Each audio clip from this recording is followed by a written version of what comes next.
Hello, everyone. I hope you all are doing well and wonderful. And if you are seeing me for the first time, which you probably are, you don't know me. My name is Avikar Chaturvedi, and I am a company secretary by profession. I am looking forward to share my experiences, knowledge, and insights on this platform with all of you. So please consider subscribing to this channel. Do like and subscribe, share it with your friends, and leave your valuable feedback in the comments box below. Now बहुत हो गई ये सब बातें। अब बात करते हैं why why are we here today. आप लोगों ने थंबनेल देखा होगा and you are an executive student. Basically आप लोग एग्जीक्यूटिव से यहाँ पर आए हैं देखने के लिए यार 1 महीना बचा है, 2 महीने बचे हैं, how to clear our exams. This is everyone's basic motive जो अभी एग्जी में है। So I am here to discuss that plan. आज से 2 महीने 2.5 महीने जितना भी टाइम बचा है तुम्हारे पास, 1.5 2 2.5 महीने, उसमें तुमको कैसे कैसे क्या क्या प्लानिंग करनी चाहिए, तुम्हारी लास्ट मिनट स्ट्रेटेजीज क्या रहनी चाहिए। एंड सिंस मतलब जो मेरे एक्सपीरियंसेस हैं, मैंने because I have cleared my exams in the very first attempt, so मेरे भी कुछ एक्सपीरियंसेस हैं कि क्या करना है कैसे करना है, उनको भी आज सब शेयर करने वाला हूँ। तो चलो, it's a PDF. I share this PDF in the description below. Now let's begin. जो इसमें है, इसमें आपके दो सिनेरियो बनते हैं basically, either you are appearing for the single group और फॉर द बोथ ग्रुप्स। इसमें आज हम एक ही सिनेरियो की बात करने वाले हैं कि you are appearing for the group one.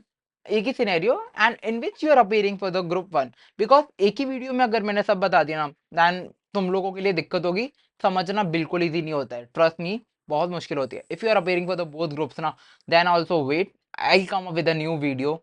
But ये वाला वीडियो भी आपके लिए काफी हेल्प करेगा। So, scenario one, if you are appearing only for the module one, you have four subjects: JIGL, SBIL, Company Law and CAFM. Basically 3 theory, एक practical subject है। अगर आई एम अज्यूमिंग तुम्हारे lectures अच्छे पूरे हो चुके हैं, बिकॉज लेक्चर नहीं हुए ना, दैन अभी खत्म कर लो, यू हैव सफिशिएंट टाइम। 30 अक्टूबर तक, 1 2 3 नवंबर तक तुम्हारे पास काफ़ी टाइम है। अपना लेक्चर्स खत्म करो सारे, बिकॉज लेक्चर खत्म होने के बाद ना तुम्हारे पास एक खुद का मोटिवेशन आता है कि हाँ यार हमारे लेक्चर्स तो हो गए, we know the content, we just have to revise. आगे हमको कैसे कैसे रिवीजन करना है, आगे हमको क्या क्या करना है। तो सबसे पहले तुमको यही करना है, सबसे पहले अपने लेक्चर्स खत्म करने हैं बेसिकली। आई एम अज्यूमिंग तुम्हारे लेक्चर्स खत्म हो जाएंगे 30 तक, लास्ट टू लास्ट 30 अक्टूबर और 2 और 3 of November. Do not straight, मतलब किसी भी कीमत पे इसको स्ट्रेच स्ट्रेच करने की कोशिश भी मत करना, बिकॉज अगर तुमने स्ट्रेच किया ना, then it will be painful at the end. तो बेसिकली सबसे पहले हम JIGL की बात करते हैं। JIGL is a complete theory and theory के साथ साथ में मतलब क्या है, इसमें टेक्निकलिटीज बहुत है। I know JIGL sucks because Jeremy Bentham is there. तो इसमें तुमको लिखने की सबसे ज़्यादा प्रैक्टिस करनी होती है, बिकॉज एग्जामिनर एग्जामिनर जब चेक करता है ना, तो वो तुम्हारे ये नहीं देखता तुमको कितनी नॉलेज है। You might be expert in the JIGL, in the law, in the legal part, but अगर तुमको लिखना नहीं है, लिखने में दिक्कत है ना, there is a problem. Still you have time, ये मत सोचना यार टाइम वाइम नहीं है, अब क्या ही करें। Still you have ample amount of time, बहुत टाइम है अपने पास अभी। इसीलिए मैं अभी 2 महीने पहले आया हूँ, मैं 1 महीने पहले या 15 दिन पहले नहीं आया। अभी 2 महीने का टाइम है, बहुत टाइम है, आराम से करेंगे। तो बेसिकली क्या है, मैंने इस पीडीएफ में जो तुमको मिलेगा ना, मैंने बेसिकली सब्जेक्ट के की पॉइंट्स लिखे एंड उनकी स्ट्रैटेजीज लिखी है। लाइक यार स्ट्रैटेजीज मतलब ये चीजें तुमको करनी है, लाइन से करनी है। लाइक इधर अगर तुम देखोगे ना, तो इधर यू विल सी कि एक तो तुमको शॉर्ट नोट्स बनाने हैं, प्रैक्टिकल प्रैक्टिस करनी है क्वेश्चंस की, और बेसिकली फ्रीक्वेंटली रिवाइज करना है। मैं तीनों का बताऊंगा क्या करना है कैसे करना है। By the end of this video तुमको सब पता पड़ जाएगा यार हमको कैसे कैसे हमको चारों पेपर की तैयारी करनी है। तो बेसिकली हमने बात की, कंप्लीट थ्योरी सब्जेक्ट है। टेक्निकल वर्ड्स बहुत ज़रूरी हैं, मैंने ये की पॉइंट्स इसके लिए लिख के रखे बिकॉज कोई नहीं लिखता इनको। कोई नहीं, मतलब कोई यार जब भी कोई प्रिपरेशन करता है ना, तो प्रिपरेशन करते टाइम कोई ये नहीं देखता कि टेक्निकल वर्ड्स है कि क्या है। तो टेक्निकल वर्ड्स जो तुमको करने हैं ना, बेसिकली जैसे बीच बीच में बहुत सारे ऐसी ऐसी लैंग्वेजेस होती हैं, ऐसे ऐसे वर्ड्स होते हैं जो तुम अगर पेपर में लिख के आओगे ना, तो एग्जामिनर के ऊपर, चेकर के ऊपर बहुत अच्छा इंप्रेशन पड़ता है। मैं JIGL पे टाइम इसके लिए लगा रहा हूँ, बिकॉज JIGL एक ऐसा सब्जेक्ट है जिसको अगर तुमने लिख के प्रैक्टिस नहीं की ना, then it can create a headache. क्योंकि लास्ट के डेज में तुमको याद सब कुछ रहेगा, बट तुम सोचोगे भाई इसको लिखना कैसे, मेरे को लिखने में बहुत दिक्कत है। तो उसके लिए तुम्हारे पास क्या क्या है, शॉर्ट नोट्स बनाओ, अपनी शॉर्ट नोट्स रेडी रखो। अभी से अगर तुम शॉर्ट नोट्स पे काम करना चालू कर लोगे ना भाई, ट्रस्ट मी, लाइक तुम्हारे लिए बहुत फायदा होगा।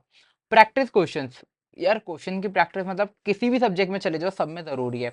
बट जेआईजीएल में क्योंकि तुमको लिखने में दिक्कत होती है, अभी तुम सी सेट से आए हो, सी सेट के बाद में तुमको लिखने में आगे लॉन्ग टर्म में दिक्कत होगी, मतलब लॉन्ग टर्म में इन द एग्जाम तक। तो अभी से अगर तुम डेली बेसिस पे थोड़े थोड़े क्वेश्चन की प्रैक्टिस करोगे ना, तो तुमको एंड ऑफ द डे दिक्कत नहीं होने वाली। देन रिवाइज फ्रीक्वेंटली, रिवाइज क्यों करना है यार, हमको टेक्निकल वर्ड्स जो देखने हैं ना, वो हमको रिवीजन से ही आएंगे। अब यहाँ पे हमारा रिवीजन हो गया और जेआईजीएल वाला पार्ट ऑलमोस्ट खत्म हो गया। अब हम आगे चलते हैं, आगे बात करेंगे कंपनी लॉ की।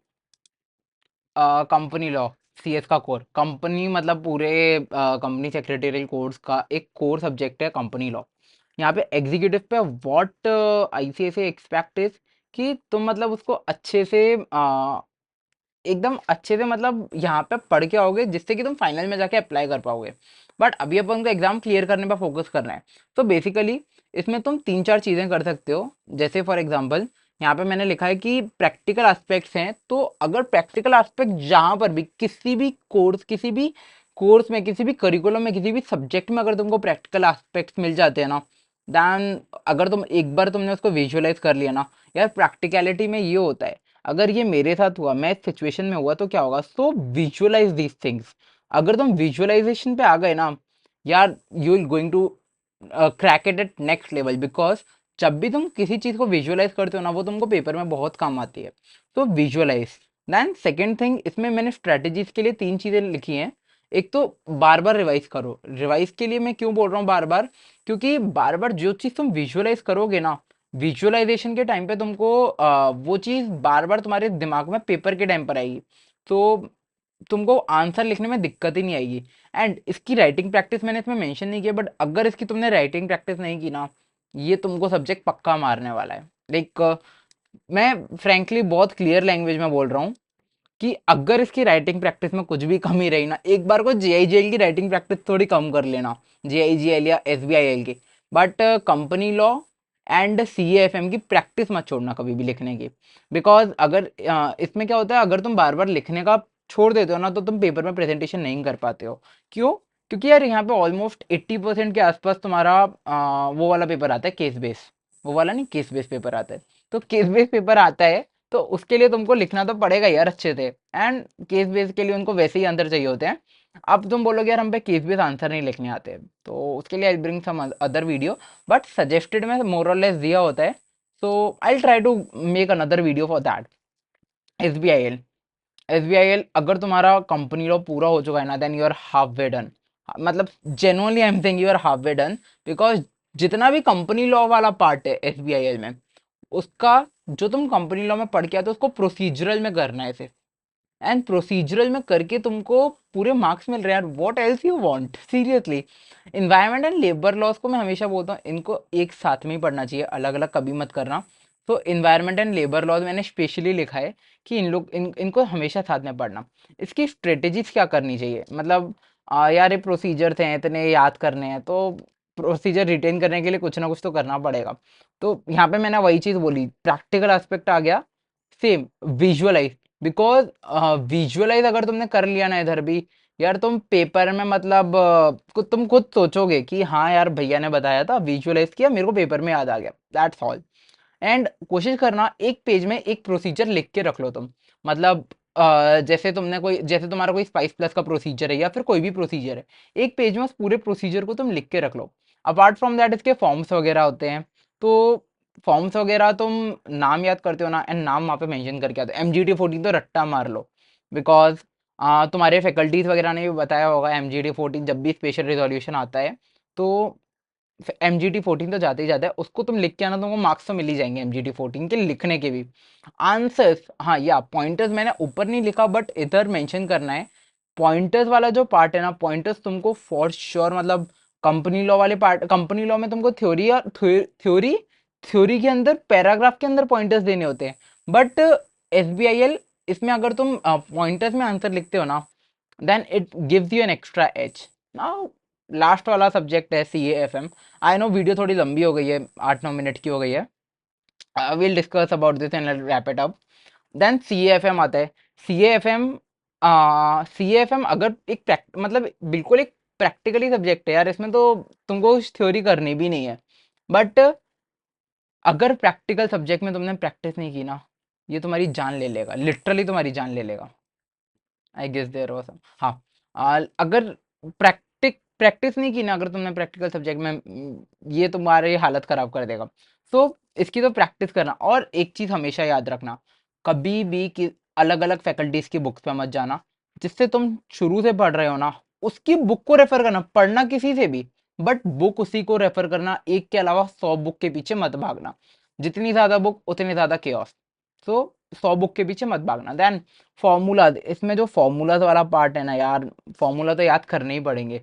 बिकॉज अगर तुमको एक एक फार्मूला इधर का उधर हो गया ना, तो तुमको ही दिक्कत होती है।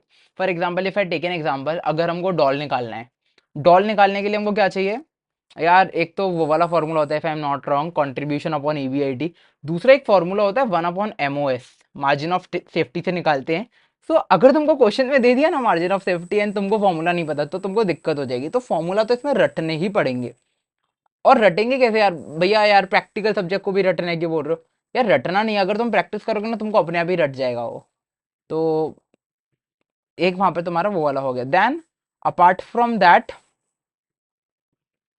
एक पेज एक चैप्टर, मतलब एक पेज ले लो एंड उस पे जितने भी चैप्टर्स है ना, मतलब से फॉर एग्जांपल एक रेशियो वाला एक पेज ले लिया, उस पे रेशियो के तुमने सारे फॉर्मूले लिख लिए।